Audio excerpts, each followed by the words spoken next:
With her can-do attitude, love of simple gardens and decades of experience, Charlie Dimmock is one of Britain's best-loved gardeners. Looking good, boys. But the new kids on the gardening block are the Rich brothers. We want to be the brothers that change people's perceptions of gardens. Winners of multiple medals at the Chelsea Flower Show. Good turn. Amazing, isn't it? The boys have become known for their dramatic outdoor spaces. Now these two different generations of gardening are going head-to-head. I know they've got a gold medal, but I can come up with a few ideas. They're meeting frustrated garden owners across the country. The photos made it look tiny. It is, isn't it? I'm sure you've seen larger. I don't know what to do with it. And will each pitch them a design based on their needs and budget. It looks really exciting. It doesn't look like it could be our garden. The winner Ta-da! brings their design to life. Hold on. Sweet, isn't that? And the loser has to help them build it. Oh, I'm getting irritated now. We're sort of faffing around. This is what happens Does he ever get irritating? All the time. when different styles collide. Who chose these? 1, 2, 3. This looks like your design. Yeah! To turn garden dreams into reality. Wow, open your eyes. Wow, it's amazing. It's beautiful.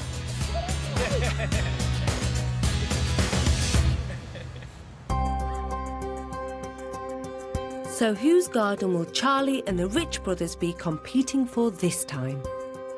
So it looks like we're off to Wiltshire to see Usha. Looks really rural, I have to say. Looks lovely. Usha Gupta swapped living in Maidenhead for a more peaceful countryside location 10 years ago, settling in the market town of Marlborough in Wiltshire. I am a country girl. I do like my space, and hence the reason I've moved here. I just felt claustrophobic in the city. I love it here. I love the wide open spaces. Well, this is a detached bungalow, so it's got a nice little garden. It's not too big. Usha loves the outdoors, but doesn't spend time in her own garden because it's an uninspiring, wide and shallow plot. Since last year, I've been thinking about doing the garden, and I had loads of ideas, but I just couldn't work out how I was going to implement them. I mean, has she given any sort of influence about what she wants? Yes, so she's mad on wildlife and bringing wildlife into the garden and really reconnecting with nature. I love to see birds, butterflies, bees, etc. I also love taking a lot of photographs. Having trained as a microbiologist, Usha loves to see nature close up, and her great passion is photography. She's an amateur photographer, loves taking photos of, close-up of plants, insects, so it could be a really nice point to kind of fix on when we're designing, maybe. Having plants with flower buds or petals or really interesting leaves, I'd love to take that detailed photograph, so that will help me with my hobby, and that would be beautiful. That's pretty cool design-wise, because this is her hobby, and she's going to get so much more from the garden. Yeah, I think it'd be great. It's going to be all about the details, isn't it? Everything that she can see through the lens. Yeah, exactly. But Usha also wants her garden to be practical as well. Since she moved to Marlborough, she's made a concerted effort to grow her own fruit and veg.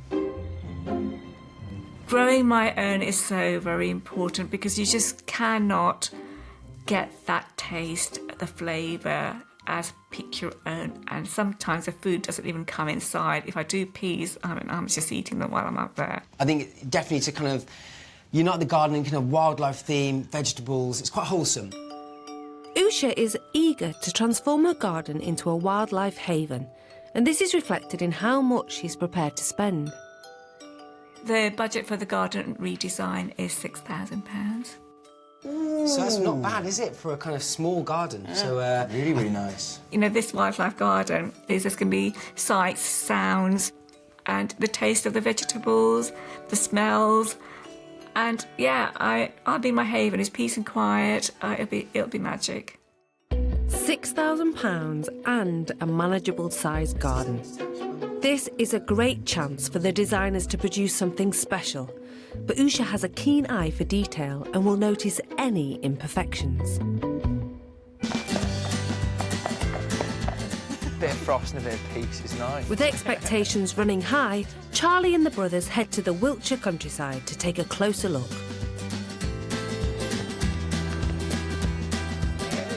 They'll be looking for clues to inspire their design, to create the kind of peaceful retreat Usha is looking for.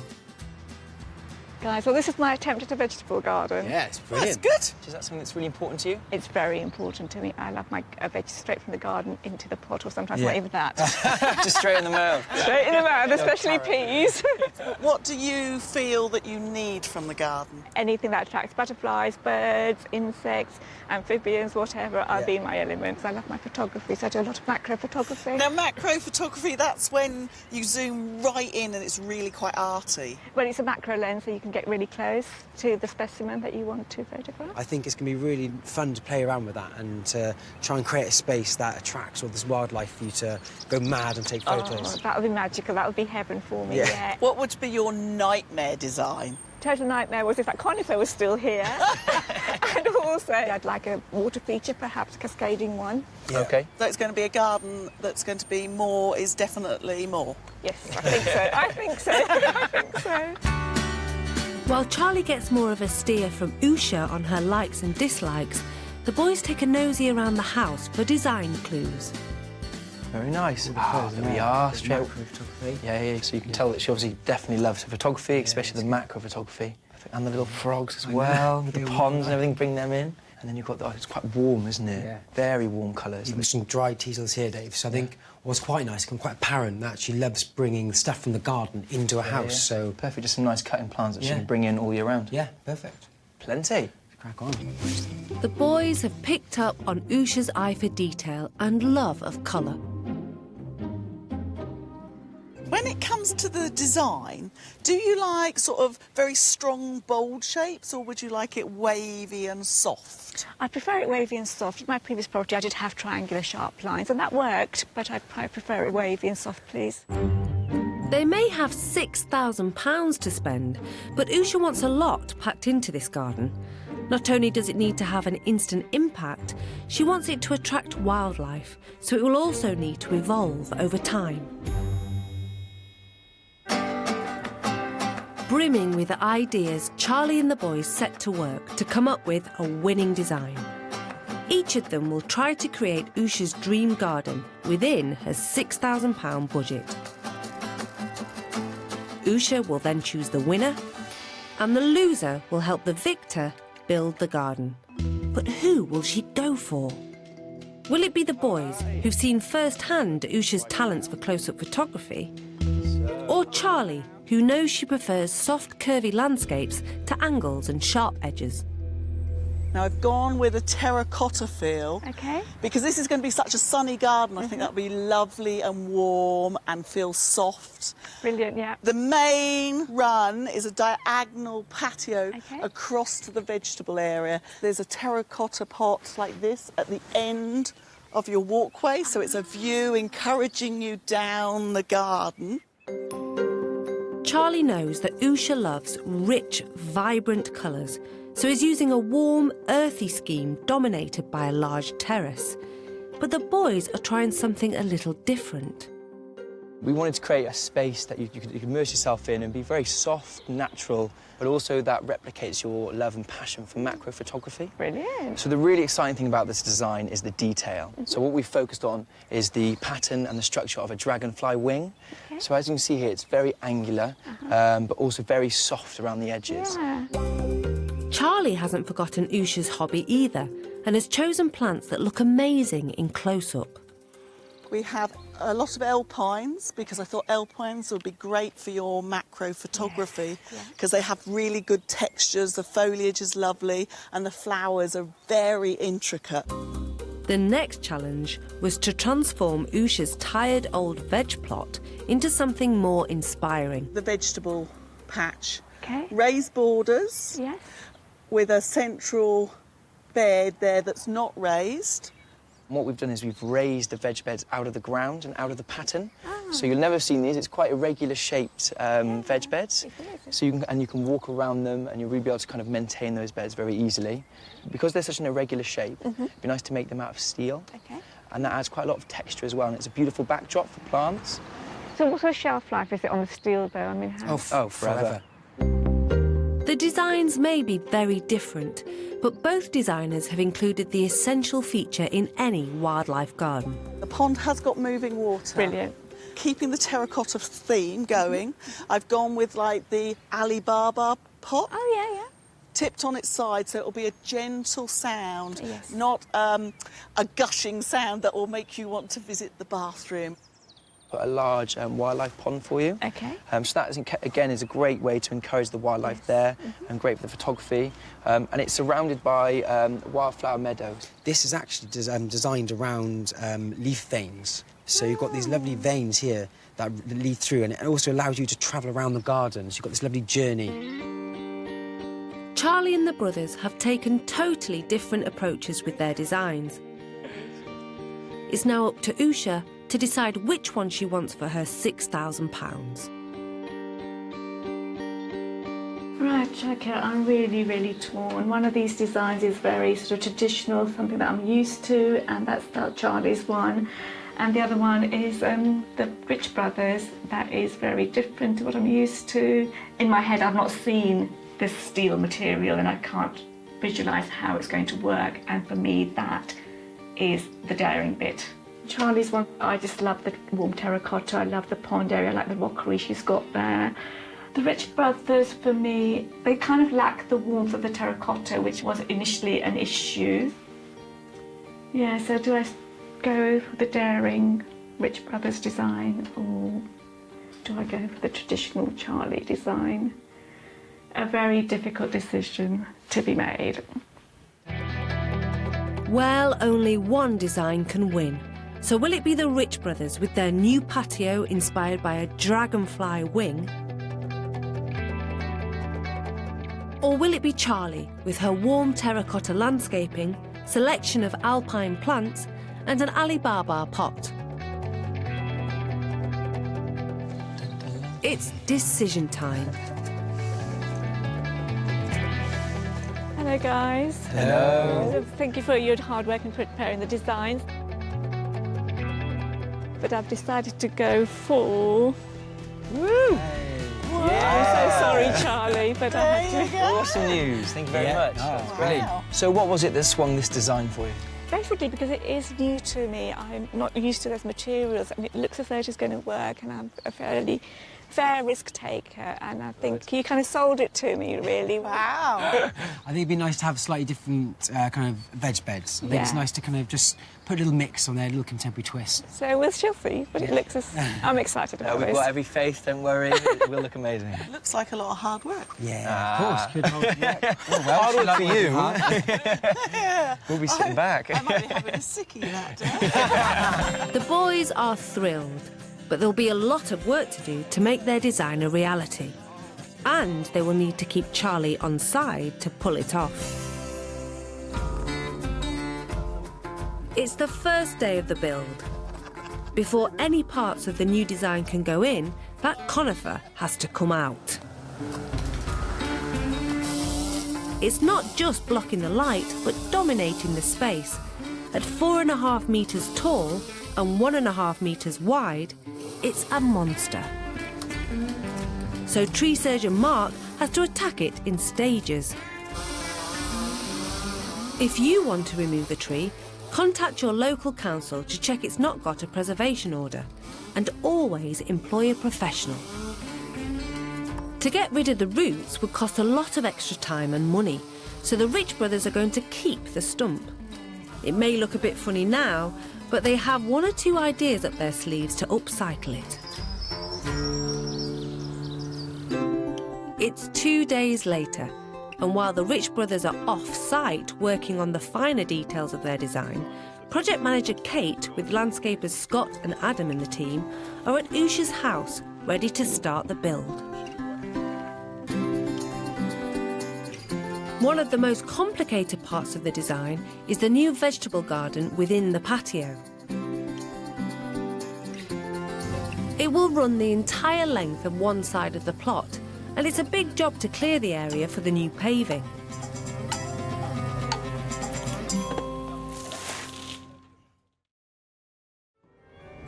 Meanwhile, there's been an interesting delivery out front. This is a new one on me, and I think a new one on most of us.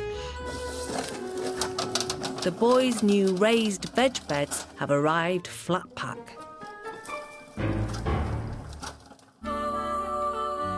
In the boys' plan for the patio, the planters fit seamlessly within the dragonfly wing design.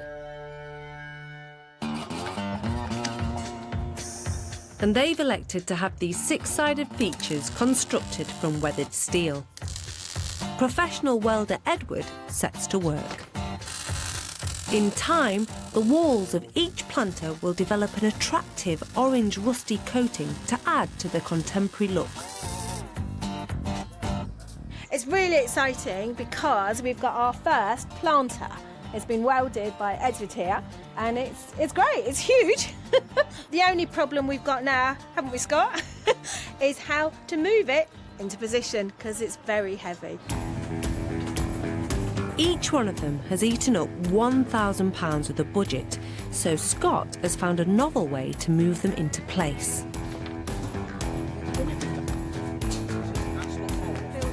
With the first planter safely in place, the team can construct the patio around it. The design is now at a crucial stage, so the Rich brothers and Charlie have arrived to take control. This garden is going to be all about wildlife. Not only are we going to achieve that through the planting and trees, but also through the details of the garden. So with this like dragonfly wing and with the leaf veins there with the meadow. Sounds like it should be really easy then to sort of lay out design-wise, but I bet you it won't be as like laissez-faire as we expect. Yeah, that looks pretty tricky, doesn't it? So what am I doing then? Everything. Okay. I think it's going to be a real team effort, this one. All right. I think we'll be on lots of everything, but you're definitely going to be doing part of the wildlife pond, definitely involved in the planting, and also the espalier fruit trees on the side there. I think you're going to be weaving a few of them, setting them up on the existing fence. And then me and Harry are going to focus predominantly on the hard landscaping. Let's go. Do this then. Do this. Before it's midnight. While Charlie goes into the back garden to investigate where the pond will be sited, Harry and David join Edward, the welder, as he makes a start on the smallest of the 3 steel vegetable planters. The boys want to make sure they turn out right, and they can't wait to get the welders' masks on.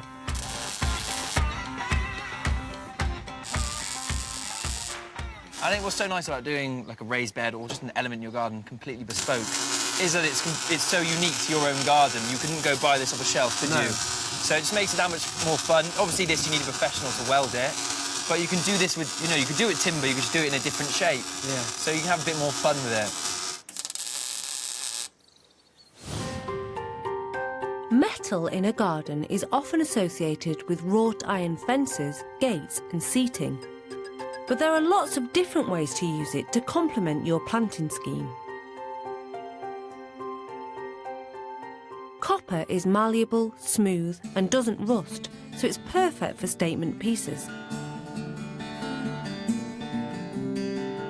Aluminium can be used for edging a lawn for a contemporary look. A bronze statue won't rust and only gets better with age. And shiny steel can give off dramatic reflections in a garden, while weathered steel brings an earthy, industrial contrast to soft planting.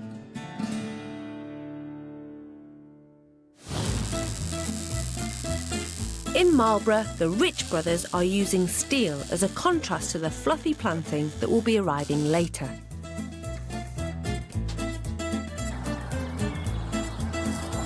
And on the other side of the garden, Charlie's making a start on the pond. She's built dozens of them in her time, so the brothers have entrusted her with what will be the most important wildlife haven in the new garden. When it comes to positioning a pond, it is really key to get it in the right place, whether it's a wildlife pond or an ornamental pond. A lot of people think, oh, I'm going to put it in the shade so that way it won't go green and slimy. That's the wrong thing to do. You really want to have at least 6 hours a day of full sun so that the plants grow and keep the pond clear. Now, as this is a wildlife pond, we've positioned it close to the hedge. That way, the wildlife have got a safe corridor to get into the pond and out of the pond. A large, healthy pond can attract over 100 different species of wildlife, including dragonflies, beetles, frogs, newts and birds too. And they don't need deep water to flourish. This being a wildlife pond, we don't need to go more than 60 centimetres deep. That's plenty for wildlife. Meanwhile, out front, the third and final vegetable planter has arrived. To save time, it's been made off-site. But it's no lightweight. 1, 2, 3, left. It's not too bad, actually. As bad as I thought. I thought that was going to be a lot worse. Fortunately, now the brothers are here, there's enough muscle on site to move it To where it should be. and its little brother. Getting them in might have been easier than expected. But now all three of them are together, the boys are having a rethink. That's the square corner's that one, isn't it? So that corner needs to go. So that corner has got to come in. The patio slabs have to fit around the planters like a giant jigsaw puzzle, so they need to be right. Happy with the positioning, it's time for the brothers to crack on with the next part of the plan, the floor they sit on. They need to decide exactly where to put the patio. Cool. Dream. Well, I think we're going to go get the spray can. Yeah. Just be artists on the floor. It'll be fun. Some spray can and some beer can. All right.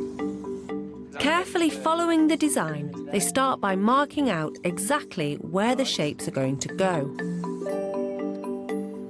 In there. Once the markings are down, a wooden framework can be created.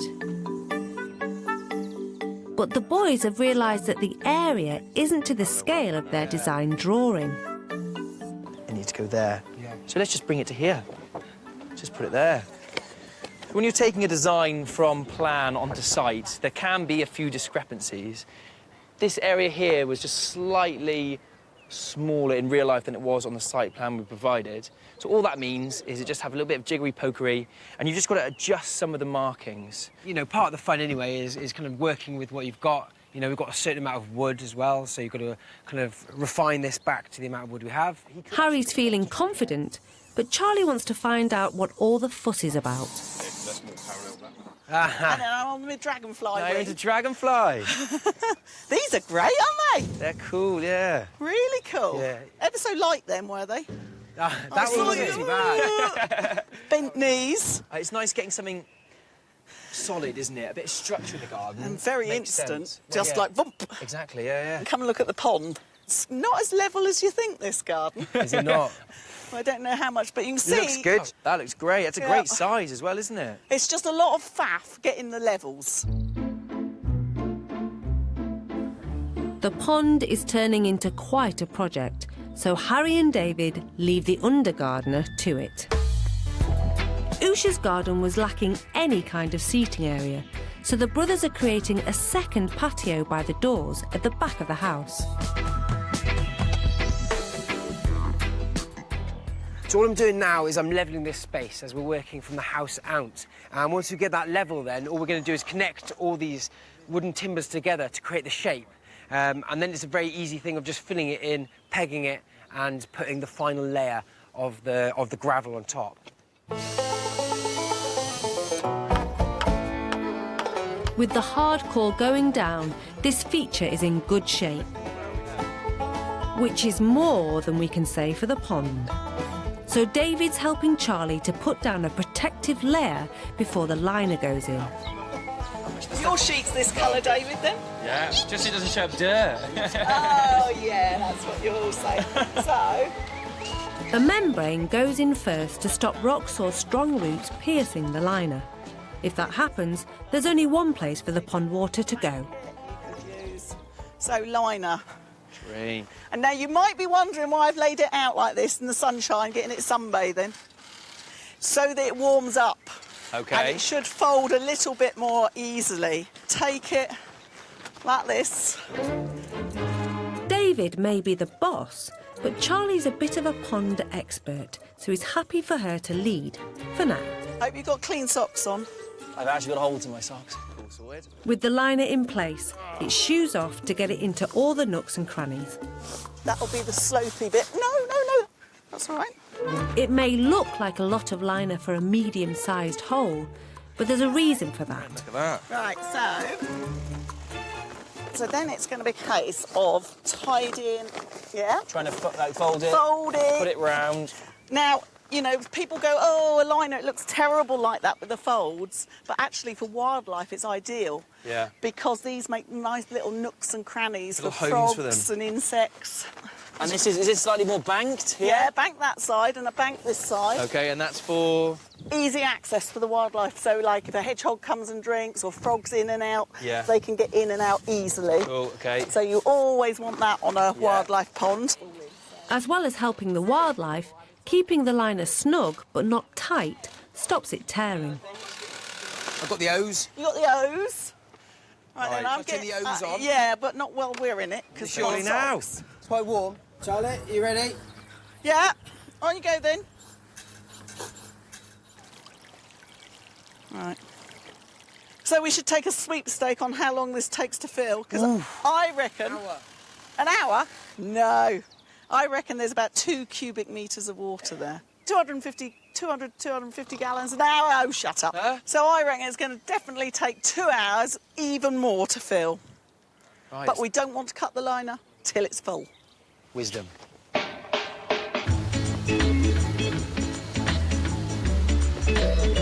Meanwhile, the complicated patio design is progressing. To create the dragonfly wing effect, the landscapers are making a matrix from wooden battens that are 1 inch deep. This will then be filled with compacted gravel.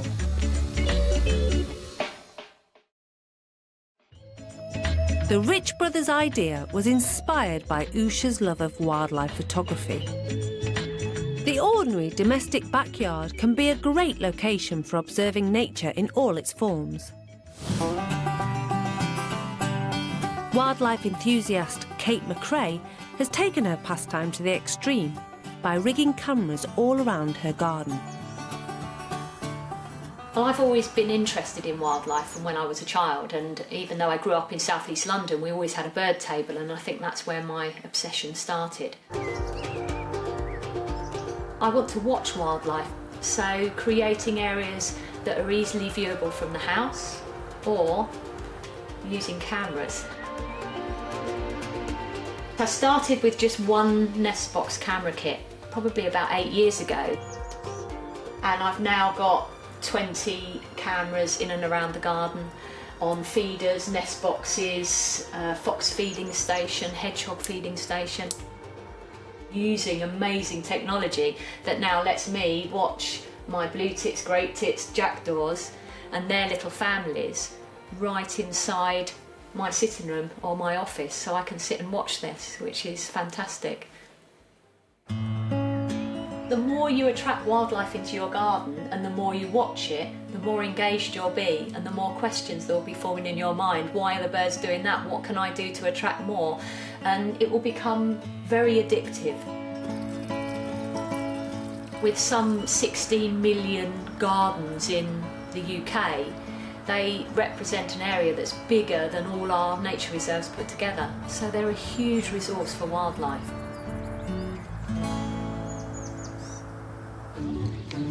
Back in Marlborough, the pond still isn't full. So Charlie's moved on.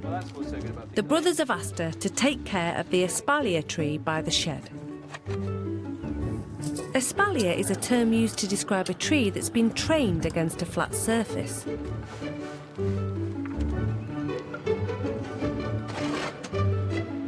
The boys want to make this area as productive as possible for Usha, and espalier trees take up a lot less room than their freestanding cousins.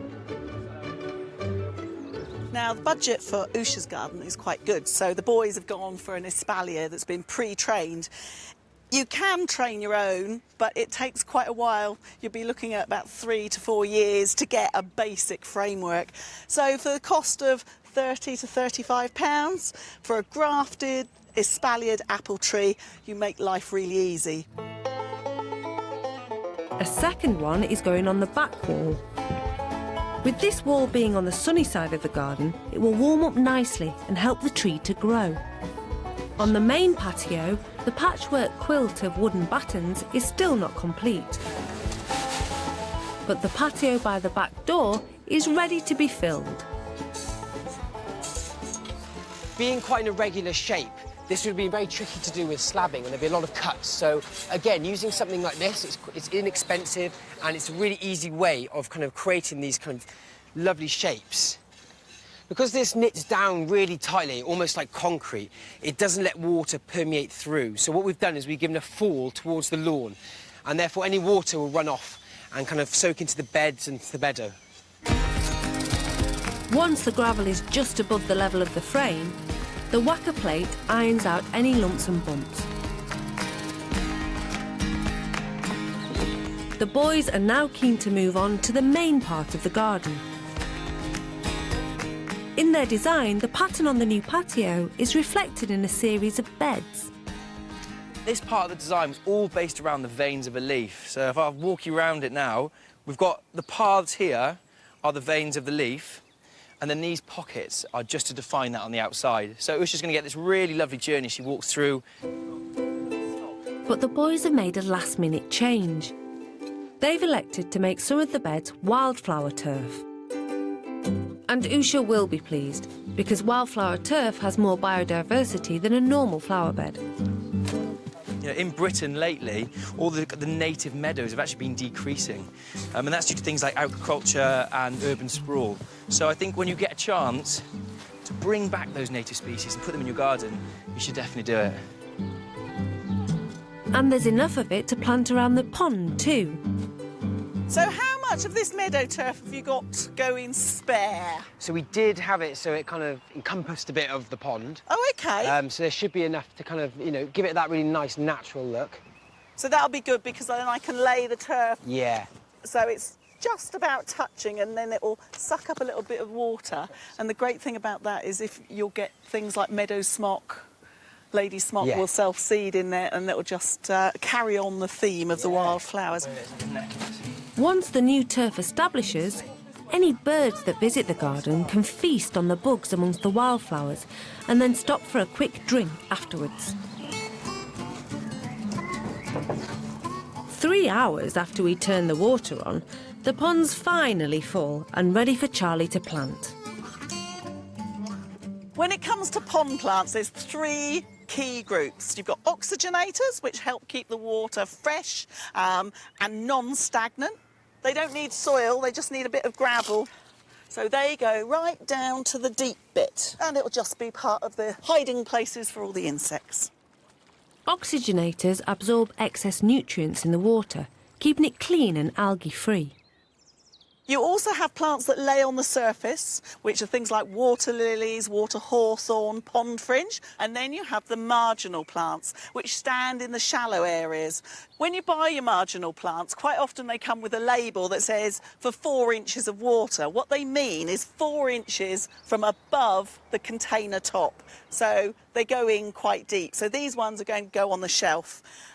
And they're ideal to let all the dragonfly nymphs crawl out and then break open and turn into beautiful dragonflies. Charlie has created a shelf below the surface for the marginals to sit on. Water forget-me-nots and ornamental miniature bulrushes will help give a nice finish to the edge of the pond. The team are making progress, but we've still got a long way to go before the garden becomes the wildlife haven Usha is hoping for. At least the framework on the patio is done, so the boys can now add gravel crumb to give it a natural honeycomb finish, leaving Harry and David to focus on the 3 main flower beds in the centre of the garden. Usha is mad keen on micro-photography, so the boys have chosen plants that will look stunning in close-up and attract a variety of wildlife, including foxgloves and ornamental thistle that bees love. And moths and butterflies adore the bascums. But the peace and quiet is about to be rudely interrupted. The brothers have asked Mark the tree surgeon to recycle the stump of the large conifer into a new feature.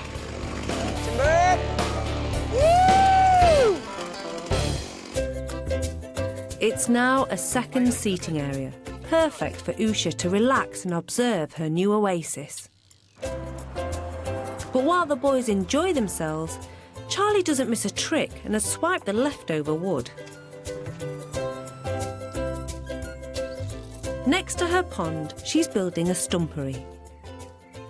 When you do this, you want to create as many different environments and habitats as possible. So we've got the craggy bark of the tree, but then I've got the brushwood from the tree that I've tied into a bundle, a bit like a witch's broom. And I'm going to pop that here, because that will give a really lovely insulated area in the winter. And I'm going to cover that with soil, and then I'm going to put some meadow turf over the top of that. Bugs and insects love nothing more than hiding out in cool, dark, wooded areas, and a stumpery makes a great habitat for woodlice and stag beetles. With our own busy bees all hard at work, Usha's £6,000 garden is starting to come to life. But the Rich brothers haven't forgotten her other great passion, growing her own produce. In the old garden, Usha had made do with some crumbling wooden raised beds. Now there's ample room for a variety of edible delights in her new steel planters. And Charlie, who loves her vegetable gardens, can't wait to get involved. Last of the veggies, boys. Nice. Nice combination. Strawberries and garlic. Oh, yeah, that's the new ice cream flavour. Mr. Heston Blumenthal's next combination for dessert, is it? No, actually, that's really good, because when these come into flower, it attracts lots of hoverflies that eat aphids and that side of things, and hoverflies also pollinate, so good combination. The great thing about raised containers is they're easy to work because they're raised, you don't have to bend down so far. You can adjust the soil type to suit your plants that you're growing. So we've got a nice loam here, which a lot of the herbs will really like. And the other thing about them is having them placed around, they've all got slightly different environments. The far one is great because it's slightly more shaded, so the very leafy plants like the salad leaves and that will be really happy down there. Then we've got a medium one, so the strawberries and the garlic. And then this one is going to be the hottest bed because it's sort of protected by the shed and it will get the sun from the morning nearly all the way through until the evening. If you're only going to grow one, well, should I say fruit in the garden because the tomatoes are fruit, then go for tomatoes because the flavour is just fantastic. And we've got some slightly different ones. We've got these ones which are little yellow fruit on them. And then this one, which are purple. Well, they're chocolate cherry, they're called. How unusual is that? I think Usha's going to love this bit of the garden. I can see her pottering for hours. These new raised veg beds are the icing on the cake for this multifaceted garden. And as the last tomato plants go in, the Rich Brothers design is complete. A few days ago, Usha's garden was an uninspiring rectangular lawn with a tired old veg bed and a large conifer tree that blocked out the sun. Now it's had a £6,000 transformation. The boys enlisted Charlie to build a pond to encourage wildlife. It took a lot of hard work and expertise to make it, but the materials were a bargain, coming in at just over £150. To create the habitats for birds, bees and butterflies, the brothers laid 35 square metres of meadow turf that form pathways across the lawn area.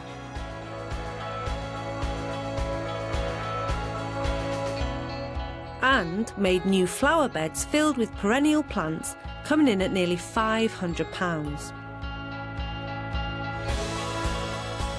Usha was lacking any seating area in the garden.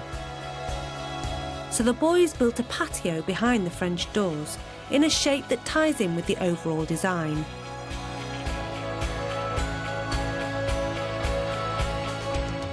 At no cost at all, the brothers upcycled the wood from the old conifer tree to make a second seating area, along with a stumpery next to the pond to encourage insects and small creatures. And the brothers designed 3 bespoke vegetable beds made from weathered steel that bring an edgy, modern look to the space. They don't just make an impact on the garden, but also on the budget, coming in at £3,000. Yes, I'll just... It's time to find out if Harry and David, for Usha's £6,000 budget, have created the peaceful wildlife haven she was craving. Here she comes. Hello, mate. Keep going, you're absolutely fine. There's nothing to... Nothing to trip over. Lots fine. I'm taking you the right way. They're only walking up all the way across the garden with their eyes closed. Oh, boy. Oh, that's long grass. Right. You just come back a little bit. Back this way, then we're going to get you to sit down. That's the one. Look forward to seeing the garden. Very much so. 1, 2, 3. Open your eyes. Oh, my word. Wow. Well, the whale says it. I couldn't have done this. This is absolutely amazing. I could never have dreamt that it was possible to do something like this. Amazing. I love it. Thank you very much, guys. Right. Well, do you want to have a little wander? Yes, Have a look at it? We thought it'd be fun please. to put you on the seat. Yeah, I think Yeah, that's that my was seat your as well. old tree. It was. Got a little table there for your, Oh, for your nice. coffee or... Put the camera down on there. Yeah. So this is all the meadow turf. Okay. Great for wildlife. Yeah, brilliant. Pond Thank as you. well. Oh, yeah. And there's my flower beds. So this Yeah. is the flower beds. Yes, we've got loads of plants in here. Loads of things that will give lots of flower throughout the year. Yeah. We've got catmint and things like that. Will give a little bit of scent as well, which Yeah. will be nice. Bumblebees and the butterflies are going to absolutely love Yeah. these.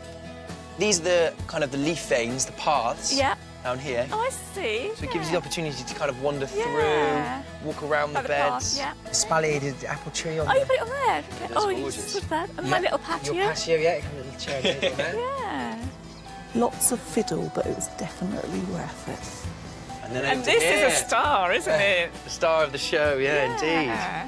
What do you think of this? Oh, this is gorgeous. Doesn't that look Has beautiful? a really nice feeling about it, It doesn't does, yeah.